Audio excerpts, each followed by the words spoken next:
आप सभी लोगों का स्टडी कॉपीज पे स्वागत है और यहाँ हम बात करेंगे इलाहाबाद हाई कोर्ट समीक्षा अधिकारी सहायक समीक्षा अधिकारी की। तो कई भाई लोगों ने कमेंट किया कि कब आएगी वैकेंसी, क्या सच में होती है धांधली, एनटीए क्यों नहीं बताता सही कट ऑफ, सैलरी में कितना हुआ है इजाफा, ये सारी बात यहाँ पर की जाएगी। तो पहली बात तो आप लोगों से रिक्वेस्ट है कि चैनल को सब्सक्राइब कर लीजिए, लाइक करिए, कमेंट करिए। तो शुरू करते हैं बिना किसी देरी के। देखिए, पहला क्वेश्चन आप लोगों का है कि कब आएगी वैकेंसी। तो वैकेंसी के बारे में मैंने बताया, एक वीडियो भी बनाया कि 18 सितंबर तक वैकेंसी आ रही है।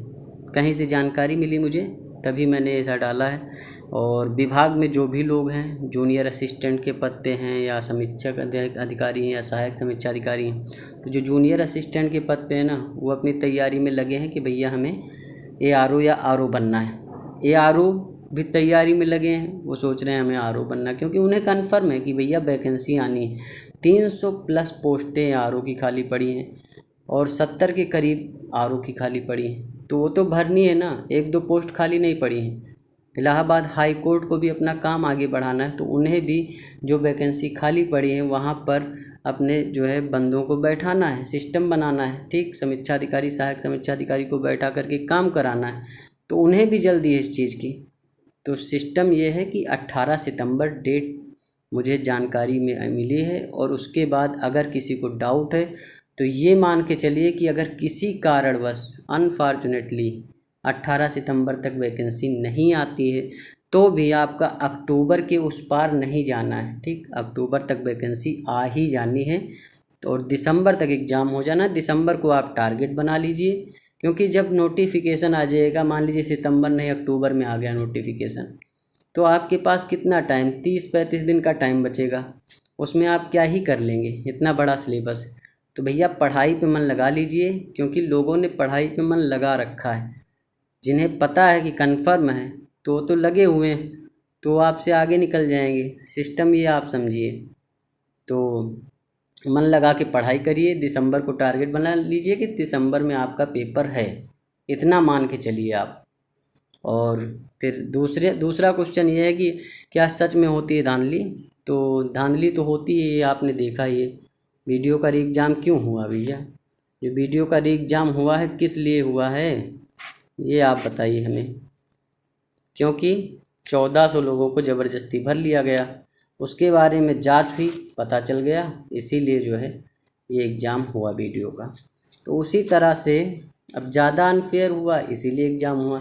लेकिन अनफेयर तो कहीं ना कहीं हर जो है पोस्ट में होता ही होता है। अब जैसे 300 पोस्ट आएंगी ARO की, तो सिंपल सी बात मान लीजिए कि हाँ, जो बड़ी पोस्ट पे बैठे हैं, जिनकी पहुंच है, वो अपने भांजे भतीजे इन लोगों को भरने की कोशिश तो करेंगे ही। तो 10 से 20% पोस्ट तो जानी ही जानी है, लेकिन 80% पोस्ट जो है वो आपकी फेयर रहेगी, तो उसमें आपको एक सीट लेनी है। 100% जो है कोई अनफेयर सिस्टम नहीं कर सकता है। तो इसलिए मान के चलिए कि जो पोस्ट फेयर है उसमें आपको एक पोस्ट लेनी है। और आप सिस्टम बदल नहीं सकते हैं कि हाँ भैया अब 300 में 20% पोस्ट जा रही तो हम उसे पहले चेंज करेंगे, ये सिस्टम गलत। तो भैया सिस्टम चल रहा है, इंडिया का सिस्टम यही चल रहा है फ़िलहाल। तो जो फेयर वैकेंसी है उसमें आप एक सीट ले लीजिए, अनफेयर के चक्कर में मत पड़िए, वो होना है, हर विभाग में होता है। तो ये आप समझ लीजिए धांधली होती है, लेकिन कुछ वैकेंसी जो 80% के करीब वैकेंसी होती है उसमें धांधली नहीं होती, इतना आप समझ लीजिए। कोई भी विभाग पूरी तरह से धांधली नहीं कर सकता है। एनटीए क्यों नहीं बताता सही कटाव के ऊपर मैंने वीडियो डाला, उसमें कई लोगों ने कमेंट किया भैया कैसे कट ऑफ जो है इतना चला गया, ये है वो है, और कैसे जो है 192 वाले का हो गया 2019 में और 196 वाले का नहीं हो। तो उसके बारे में मैं आप लोगों को बता देता हूँ क्या सिस्टम है, क्योंकि जो आपका एनटीए है ना वो एकदम सही कट ऑफ वगैरह कुछ नहीं बताता है। तो जो चीज़ें कमेंट में आती हैं, जो सबसे पता चलता है, उसी के आधार पर एनालिसिस किया जाता है। क्योंकि जो पेपर अब हो गया है ना, अब पेपर और टाइपिंग एक साथ हो गया है। तो मान लीजिए कि किसी बंदे ने 163 जो है वो नंबर प्राप्त किए, और जो है टाइपिंग में वो आपका प्राप्त करता है 45 नंबर। ठीक, ओके, 163 45। अब आप इसे जोड़ लीजिए, कितना हो गया, 208 नंबर हो गया। ठीक, और किसी ने प्राप्त किए हैं 162 नंबर और उसने 50 टाइपिंग में प्राप्त कर लिए। ये हो गया आपका 212। ठीक, कट ऑफ 212 गया था, आप समझिए बात को। ठीक, इसने जो है रिटर्न में तो 163 नंबर लेकर आया है, लेकिन जो है ये रिटर्न में 162 नंबर लेकर आया, लेकिन ये टाइपिंग में 45 लेकर आया, ये 50 लेकर आया, तो ये तो पास हो गया। ठीक, और ये हो गया फेल। अब उसने कहा भैया हम तो 163 लाए, हम फेल हो गए। कैसे फेल हो गए भाई? कंप्यूटर में तुम्हारे कम नंबर हैं, इसके कंप्यूटर में ज़्यादा थे, क्योंकि दोनों को कंबाइंड कर दिया। 2019 में ऐसा नहीं था। 2019 में रिटर्न आया, रिटर्न का कट ऑफ भी निकाला गया, उसके बाद में जो टाइपिंग हुई तो उसका ऐड करके फिर फाइनल रिजल्ट बना। अब एक बंदे ने आके कमेंट कर दिया कि मेरा 192 नंबर था, ठीक, और मैं सेलेक्टेड था। मैंने कहा भाई सेलेक्टेड थे तुम तो यहाँ कमेंट क्यों कर रहे हो, टाइपिंग के बारे में क्यों पूछ रहे हो?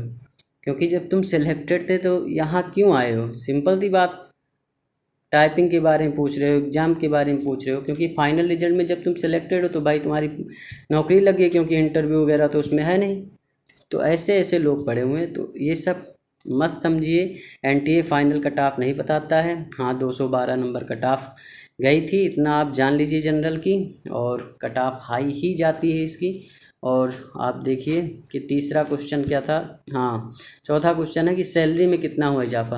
भाई सैलरी में हाँ डीए जो है वो 42% हो गया है। मैंने जो पिछले वीडियो में बताया 34% बता दिया था गलती से, तो 42% जो है गलती इंसान से ही होती है, मुझसे भी हो गई, 42% हो गया है।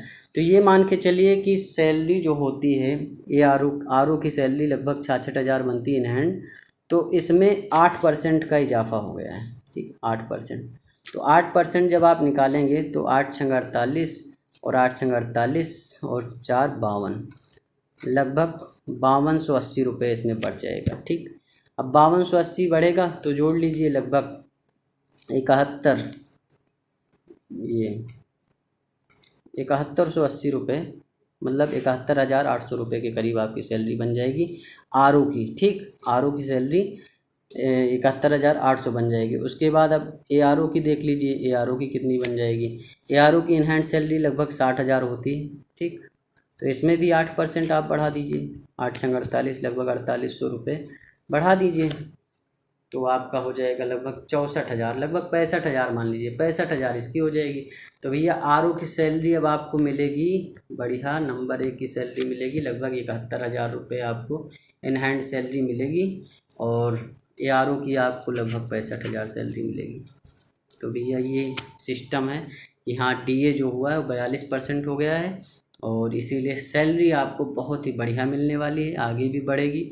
तो यही समझ सकते हैं, और 3 से 4 साल में आप 1 लाख के ऊपर पहुंच जाएंगे, 1 लाख के ऊपर के आदमी बन जाएंगे।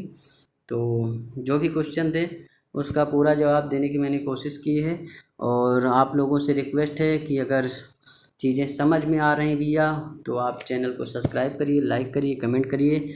आप लोगों का बहुत बहुत धन्यवाद, शुक्रिया, थैंक यू।